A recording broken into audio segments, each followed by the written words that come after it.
Actions on directions in UK development policy after the 2010 election. Okay, thanks Alison, thanks to ODI, thanks for everyone for giving up. What a beautiful sunny evening to come here. I hope it's worth it. I'm going to talk a little bit about what won't change first and then try and get a sense of some of the fault lines, judging based mainly in the manifestos and a bit of the sort of fuzzy discourse stuff on top of that. So what won't change? I think whichever party wins, there will be a continued push to do more measurement, to move from a trust me to a show me kind of culture around development and around aid, partly because everyone thinks that's the right way to go, partly because you need that to shore up public support for aid. If you work for an NGO, I don't think there'll be much of a let-up in reverse lobbying, as we call it, which is the phone call from special advisors or others saying, maybe you'd like to campaign on this or blog on this or do that, this, that or the other. So there'll still be a fair amount of traffic in both directions, I think, between government and NGOs, although maybe not. The amount of that traffic and the quality of it will depend on the result of the election.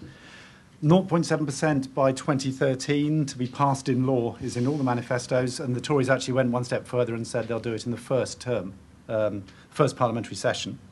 But that's the kind of the consensus bit. The battle will be over what goes in that 0.7. There's going to be a huge attempt to shift goalposts and massive fiscal pressures. Imagine Andrew Mitchell, Douglas Alexander, or whoever ends up development minister after the election, sitting at the first cabinet meeting, looking like the cat that's got the cream. Every other cabinet minister is taking a 20% cut, and he's just thinking, 0.7. It's going to be quite nasty quite quickly, I think, on that.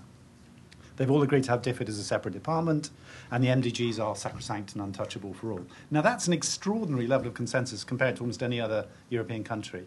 And I think a testament in part to the level of public campaigning and interest on development. And it's a precious thing and something that we're going to have to work very hard to maintain and defend. So I think not making development a political football in the election is probably not a bad way to start. Okay, there's the consensus bit. That's boring. That's the thing that turns journalists off. So let's talk about the fault lines.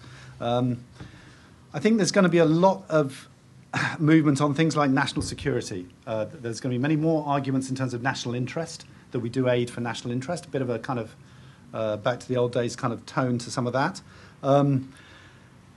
We've been arguing for years that we want more coherence between government departments, and we're likely to get more coherence post the election, but be careful what you wish for, because that coherence, everybody wants to coordinate other people, no one wants to be coordinated, and DFID is about to be coordinated, and I think that's going to be quite interesting. So you're going to have the National Security Commission, if the Tories are in charge, which will be a resurgent Foreign Office and chaired by the Prime Minister. It's going to be a very different place for DFID to inhabit. When I worked briefly at DFID, and the Permanent Secretary, Suma Chakrabarti, once told me he only trusted 10 people in DFID to work across Whitehall.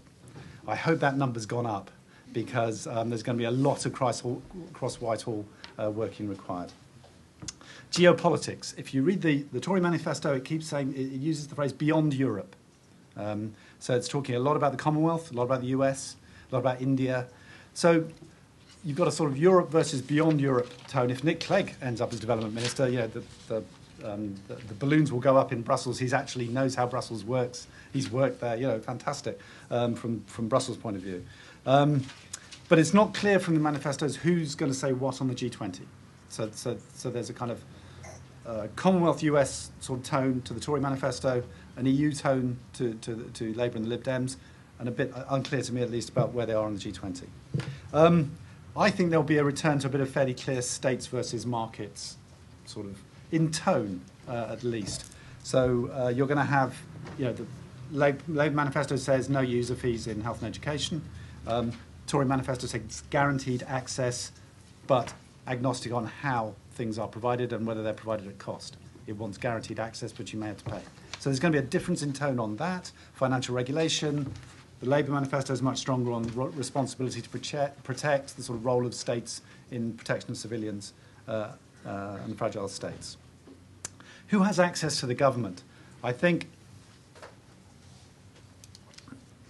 we're going to find that NGOs actually are going to have less access to government if it's a Tory government, I think, because the Tories said quite clearly that they want DFID to have less NGO DNA and more private sector DNA. It's one of Andrew Mitchell's favourite soundbites. And I think that's going to affect the alliances that NGOs like Oxfam have to make. and it's going to change the way we talk. I think there's going to be a lot of interest in churches if the Tories are in power.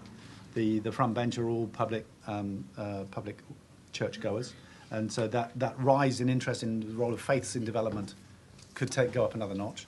I think there's going to be different people trotting through Palace Street and the Foreign Office, and we're going to have to watch that and see who's in and who's out. Got a couple more, is that okay, Alison? Yeah. Okay.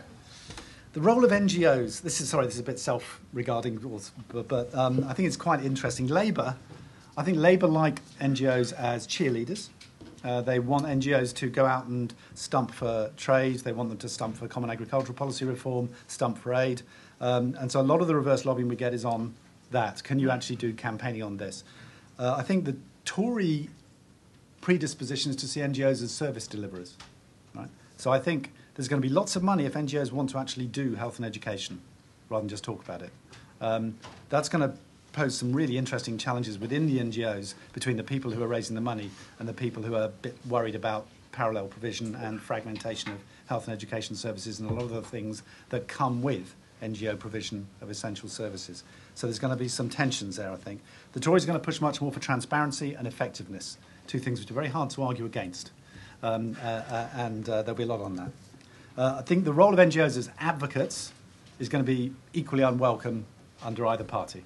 I don't think that's how people see us as useful. On climate change, finally, Labour and the Lib Dems are stronger on additionality, so that money for climate change should be additional to aid. And they've set 2020 targets for carbon emissions reductions, whereas the Tory manifesto doesn't. But there's a lot to play for on climate change. Okay, so those are that's the sort of manifesto sort of comparison. But I think there's a bigger question, which is actually how much bandwidth will there be for development issues? We've got used to the idea that development is something important in the political realm.